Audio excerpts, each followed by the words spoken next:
Aprovechando que es San Valentín, voy a hacer un par de vídeos para el canal hablando sobre libros de romance o libros que tienen historias de amor. Y para el vídeo de hoy he escogido 5 romances contemporáneos que me gustaron bastante. Así que bienvenidas y bienvenidos a Valeria entre libros.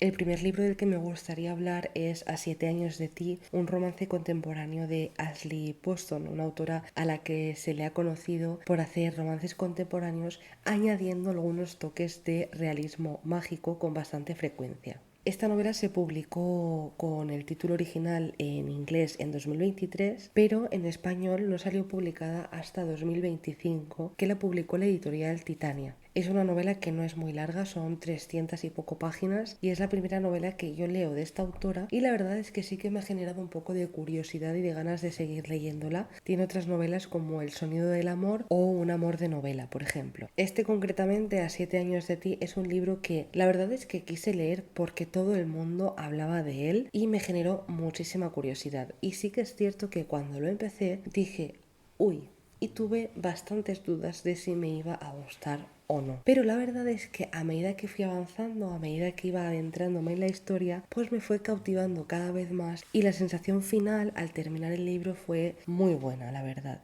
Este libro nos cuenta la historia de Clementine. La novela empieza en un momento en el que Clementine pues no lo está pasando muy bien. Hace relativamente poco que falleció su tía, que era una figura muy importante para ella, y desde ese momento pues Clementine no levanta cabeza y la vida se le está haciendo un poco cuesta arriba. Su estrategia está siendo trabajar mucho, vivir en piloto automático y encerrarse en sí misma. Tiene dos amigas maravillosas que intentan que salga, que conozca gente, pero Clementine pues está muy negativa para esto. Ella siente que en cualquier momento todo el mundo acaba yéndose y no está preparada o considera que no va a poder soportar que alguien más se vaya de su vida y que le destroce el corazón. En medio de todo este duelo y de toda esta situación emocional que Clementine está pasando, además se está mudando al apartamento que su tía le deja en herencia. Un apartamento en el que ella pues no acaba de estar del todo cómoda porque todo le recuerda a ella y a los momentos que pasaron juntas en ese apartamento. Es un apartamento lleno de historias que se traduce para Clementine en un apartamento lleno de ausencia y dolor. Y pensando en todo esto del apartamento, Clementine recuerda una historia que su tía le contaba siempre y le decía que el piso era mágico, que era un piso que cuando lo consideraba necesario en algún momento determinado de tu vida, te presentaba a alguien, pero que vivía en el pasado, concretamente a 7 años de ti. Su tía se lo contaba como algo que ella misma había vivido, pero para Clementine pues no eran más que cuentos. Hasta que un día, cuando entra en el apartamento, se encuentra en su cocina a un chico llamado Iwan y da la casualidad de que el calendario es de hace 7 años. Iwan va a ser esa persona para Clementine que le haga un poco recuperar las ganas de vivir, de enamorarse, que le haga ver que aun con miedo las cosas merece la pena vivirlas y que le recuerde de algún modo lo que ella siempre ha querido ser. Es una novela que al final a mí me gustó mucho y no por la historia de romance, sino por todo lo que hay alrededor. Al final es una novela que juega muchísimo con el tiempo y reflexiona mucho sobre cuando el amor llega en un momento en el que a lo mejor pues no estamos preparados para que nos llegue. Y el arco de personaje de Clementine la verdad es que es muy interesante y se ve perfectamente cómo va creciendo y va evolucionando a lo largo de la historia, cómo va reflexionando sobre lo que siente, sobre lo que quiere y va cada vez acercándose a un lugar pues mucho mejor, con más luz, y básicamente vemos cómo se va reencontrando a sí misma. Y por supuesto también abarca el tema del duelo con la pérdida de su tía. El duelo está presente en toda la novela y hace un viaje precioso de superación. Al principio he dicho que tuve dudas cuando lo empecé sobre si me iba a gustar o no, porque la trama del piso mágico me parecía un poco difícil de sostener, pero la verdad es que mantiene la coherencia durante toda la historia y además da mucho juego. Y el otro aspecto que me generó un poco de conflicto al principio es que yo sentí que todo estaba pasando de forma muy precipitada. Se conocen muy rápido, enseguida se enamoran, pero después entiendes que esta novela no va sobre el romance concretamente, sino con todo lo que se desencadena, con todo lo que provoca ese romance. Así que tiene sentido en realidad que ya desde las primeras páginas surja ese romance. Es una lectura muy ágil, es sencilla, y además es muy nostálgica y muy reflexiva también, podríamos decir. Además está escrita de un modo en el que parece que Clementine te esté contando a ti sus problemas, lo que piensa, lo que siente, y la verdad es que eso hace que puedas conectar muchísimo con el personaje. El siguiente libro del que os quiero hablar es El arte de engañar al karma, de Elizabeth Benavent, un libro que se publicó en 2021 por Penguin con el sello de Suma. Elizabeth Benavent es una autora de romancilla reconocidísima con una trayectoria larguísima. Lleva publicados más de 20 títulos y ha vendido una barbaridad de libros. Y es una autora de las más queridas, yo creo, de nuestro país, y que además ha ido evolucionando mucho a lo largo de los años, y eso evidentemente se nota en sus novelas. Yo la leí por primera vez ya hace bastantes años con Los zapatos de Valeria, y yo recuerdo que me gustó muchísimo, conecté muchísimo con todos los personajes y me gustó tanto que tuve que ir a por el resto de la saga y prácticamente me leí todos los libros de la saga en una semana. De verdad que me encantó. Y la verdad es que me sorprende porque en realidad no he leído tantos libros de esta autora, y cuando me pongo a leerlos a mí me gusta mucho, me bebo sus historias, me gustan mucho las tramas que hace, los personajes que crea. Así que es algo que la verdad es que tengo pendiente, hacer un día una lista con todas sus novelas y tener el reto de leer todos los libros de Elizabeth Benavent. En este libro conocemos a Catalina, que es una chica de unos 30 años que comparte piso en Madrid, trabaja de teleoperadora, pero en realidad lo que ella quiere es ser actriz. Es una actriz frustrada porque no consigue papeles y está un poco harta de la vida. Y por otro lado vamos a conocer a Michael, que es un artista reconocido que trabaja en sus obras para crear exposiciones y presentarlas en diferentes galerías de arte. Catalina y su madre, con la que además tenía muy buena relación, una tarde van al pueblo a casa de una tía de su madre que ya falleció hace tiempo y van a vaciar la casa. Allí encuentran unos cuadros que Catalina decide llevarse para vender en el rastro y sacarse un dinerillo extra. El caso es que no vende ningún cuadro, y cuando se está yendo a casa aparece Eloy, que es un galerista, y al ver los cuadros piensa que tienen muchísimo potencial y piensa que evidentemente son de Catalina, algo que ella no desmiente en ningún momento. Así que es aquí cuando se le presenta la oportunidad de hacer el papel de su vida y convertirse en una artista. Puede que no sea una gran idea, pero pensando en que puede solucionar muchos de sus problemas, sobre todo los que tienen que ver con su economía y su trabajo precario, y además con el apoyo de su madre, pues finalmente decide hacerse pasar por una artista. Cuando acude a la galería para una primera toma de contacto es cuando conoce a Michael, el artista que mencionaba al principio, que además tampoco está pasando por un buen momento, está un poco en una crisis creativa y personal, y está un poco desencantado tanto con el arte como con la vida. Al principio, cuando se conozcan, van a saltar las chispas entre ellos, él va a desconfiar desde el principio de ella, y poco a poco esas chispas pues se van a ir transformando evidentemente en otra cosa. Es un libro bastante largo, un libro que tiene casi 700 páginas y no es el libro más querido de la autora. Yo a día de hoy sigo teniendo sentimientos encontrados, pero aún así he querido seleccionarlo para este vídeo porque la sensación final al terminarlo fue muy agradable. Es un libro en el que tenemos una protagonista muy real, muy humana, que se equivoca muchísimo, que está harta de la vida y que se queja constantemente, como podemos quejarnos todos, pero evidentemente pues entiendo que puede llegar a cansar. Va a ir aprendiendo muchísimo a lo largo de la historia y le va a venir muy bien conocer a Michael, igual que a Michael conocerla a ella. Michael es un tipo bastante arrogante al principio, tiene un poco lo que describen muy bien en el libro, que se llama el ego del artista, ¿no? Entonces a lo largo del libro se van a ir haciendo mucho bien mutuamente. Y además es un libro que tiene muchas reflexiones interesantes, no solo sobre el amor, sino también sobre el amor propio, que la verdad es que eso pues siempre da puntos. Y aunque si bien es cierto que quizá no hacían falta 700 páginas, y no os voy a engañar, no me enganché a la primera de cambio, sí que considero que es una buena historia y que es un buen libro. Me gustaría continuar con El cielo que nos une, de María Vaquero, publicado en marzo de 2025 en la editorial Esencia por el sello de Match Stories. Es la segunda novela de la autora y de momento es la única que yo he leído de ella. En 2024 publicó Aquello que dejamos atrás y ahora, si no me equivoco, está en preventa su próxima novela, Melodía de medianoche.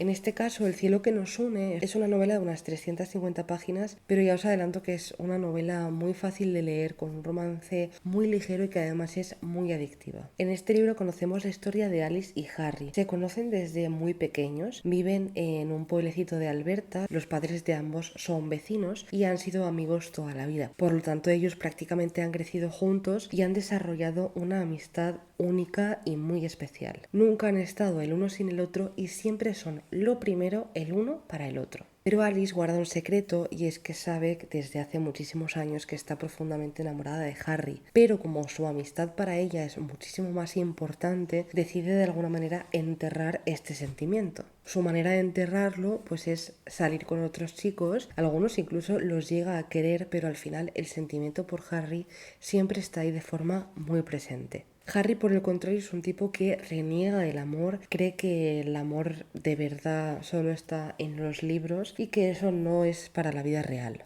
En un momento determinado en el que han pasado una serie de cosas, a Alice le ofrecen la oportunidad de irse durante un año a trabajar a Londres.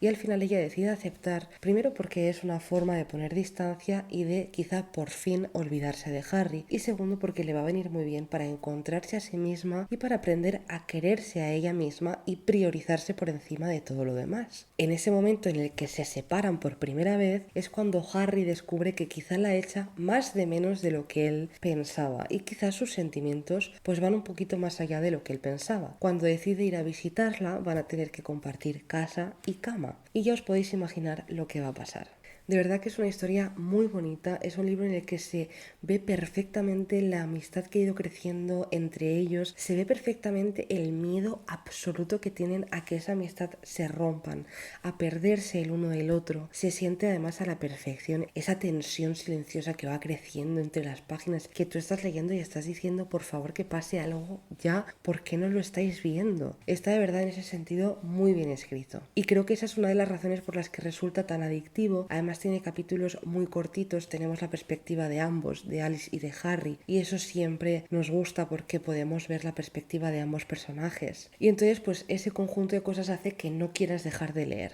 Sí que es cierto que tiene cositas dentro de lo que es la historia que a mí personalmente no me acabaron de convencer. No las voy a decir porque tampoco quiero hacer spoiler, aunque no son cosas como muy relevantes. Y sí que es cierto que los personajes secundarios pues sentí a veces que estaban quizá un poco por estar.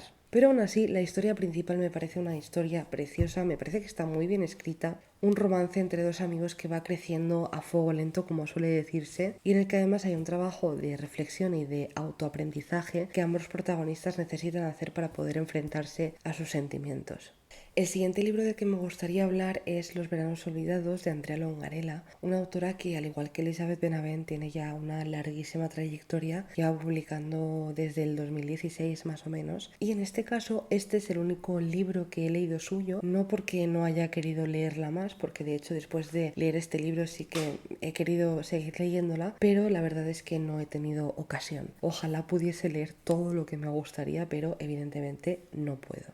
Los veranos olvidados es una reedición de Pequeña Vera Valiente Sara que la autora escribió y autopublicó en 2017 y en 2025 bajo el sello de Bucket de Planeta salió publicada con otro título, con otra portada, pero con el mismo contenido que ronda las 400 páginas más o menos. Es una novela de romance contemporáneo pero que tiene mucho más. En el momento en el que tú empiezas la novela sabes que en algún momento te tienen que dar una información de algún tipo que te va a sorprender, tiene que haber un giro. Y aunque es posible que sea algo predecible y que quizá ya te lo estés imaginando, creo que aún así merece la pena descubrirlo por uno mismo, creo que merece la pena zambullirse de lleno en esta historia sin saber demasiados detalles. En esta historia conocemos a Vera, a Sara y a Alex. Vera y Sara son hermanas, que por cierto tienen personalidades completamente opuestas, que viven en una casita frente a un lago, en el campo, y viven un poco aisladas de la civilización. Y Alex es un chico de ciudad cuyos padres pues alquilan la casa que hay justo al lado de la casa en la que viven Vera y Sara, y empieza a veranear todos los veranos allí.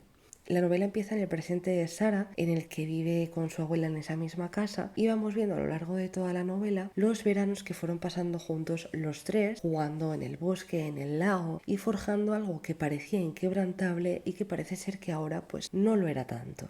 En los capítulos se va alternando el presente de Sarah, el presente de Alex y hay una voz externa con capítulos alternados que narran los veranos que vivieron juntos los tres. Y así es como vamos conociendo toda la historia. Es una novela de verdad muy bonita, muy nostálgica, en la que hay algo que va muchísimo más allá del romance, en la que el personaje de Sarah está lleno de aprendizaje, de crecimiento. Y es que básicamente es una novela muy reflexiva, muy emotiva, una historia de segundas oportunidades, no solo en el amor, sino también con uno mismo. No quiero dar más detalles de la historia, de verdad creo que es un libro muy cautivador. La autora tiene una pluma que te envuelve y que consigue tocarte en muchas ocasiones el corazón. Y por último me gustaría hablaros de No confíes en Asher Hall, un libro de Miriam M.L. Hardy publicado en 2024 por Crossbox. No es el primer libro de la autora, pero sí diría que es el libro que más boom ha tenido. Fue un auténtico fenómeno en la comunidad lectora en BookTok, en Bookstagram y evidentemente pues también caí yo a leerlo de tanto que lo estaba viendo. Esta novela tiene alrededor de 500 páginas y es autoconclusiva. También se lee muy rápido porque es muy adictiva. Coge una fórmula que funciona muy bien y la explota al máximo. Yo diría que lo que más atrajo a esta novela es el hecho de que está ambientada en un reality show tipo Gran Hermano. Y yo personalmente sí la recomiendo es por eso y porque es muy adictiva, funciona muy bien, engancha. Y es cierto que los personajes y lo que se genera alrededor de ellos es bastante interesante. Para poneros en contexto, estamos en un reality llamado Trickster en el que 12 participantes van a convivir durante 3 meses. Lo diferente de este reality en concreto es que todos los concursantes tienen 22 pruebas que les van a ir dando puntos. Entonces los que menos puntos tienen a lo largo de los días son los que van saliendo nominados y el público va a ir votando para ver quién se queda y quién se va. De todas estas pruebas hay una que les otorga la máxima puntuación. Entonces si en algún momento, da igual en qué momento del juego, ellos consiguen superar esa prueba, automáticamente pasarían a ganar el reality.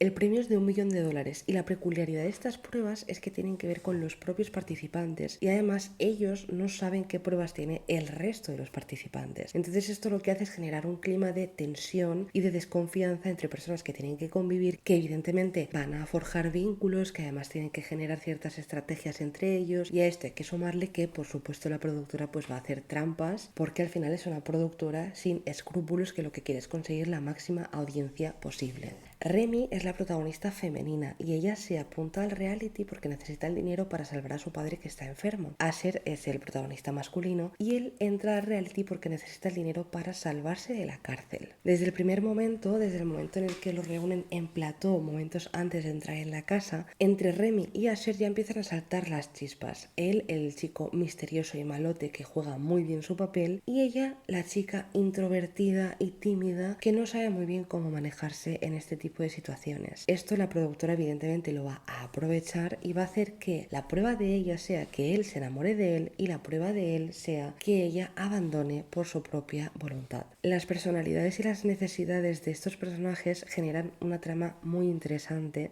y la autora juega muy bien la química que hay entre ellos y realmente llegas a sentir cómo esa tensión que hay va creciendo en todos los sentidos. Además está escrito de una forma muy interesante porque empieza ya en el desenlace viendo las entrevistas de después del reality donde vemos que ha pasado algo bastante grave entre Asher y entre Remy y a partir de ahí vamos viendo a través de los capítulos la visión de Remy y la visión de Asher que además incluye el día y la hora del momento en el que estás para saber cuánto tiempo ha ido pasando de un momento a otro y además hay capítulos alternados que se llaman pausa publicitaria donde además tenemos también el número de espectadores para que veamos cómo ha ido creciendo, donde vemos pues un poco la visión del público, las decisiones de la productora y demás. Yo sí tuve un pero con esta novela y es que hay tantos personajes y pasan tantísimas cosas que yo lo sentí un poco como apretujado. Me hubiese gustado poder como masticarlo un poco más, poder profundizar un poco más, porque es cierto que son personajes muy interesantes y en los que me hubiese gustado ahondar más con más calma. pero aún así es una novela que recomiendo, primero porque me parece muy original, me parecen personajes muy interesantes y además es una novela de verdad muy adictiva que la coges y no la puedes soltar. Y hasta aquí el vídeo de hoy, espero que os haya gustado mucho. Tengo la sensación de que va a ser un poco largo el vídeo, espero que no se os haga demasiado pesado. A veces creo que hablo demasiado. Pero bueno, si habéis llegado hasta aquí, pues muchísimas gracias por verme y por escucharme como siempre. Sabéis que si podéis apoyar el canal dejando comentarios, compartiendo, like y demás, a mí me ayudáis un montón. Y por cierto, dejadme en comentarios si habéis leído alguno de estos libros, si os han llamado la atención y por supuesto dejadme vuestras recomendaciones favoritas de romance, que yo siempre estoy encantada de leeros y de seguir ampliando mi eterna lista de libros pendientes. Y nada más, que nos vemos el próximo jueves en un nuevo vídeo de Valeria entre libros. ¡Chao!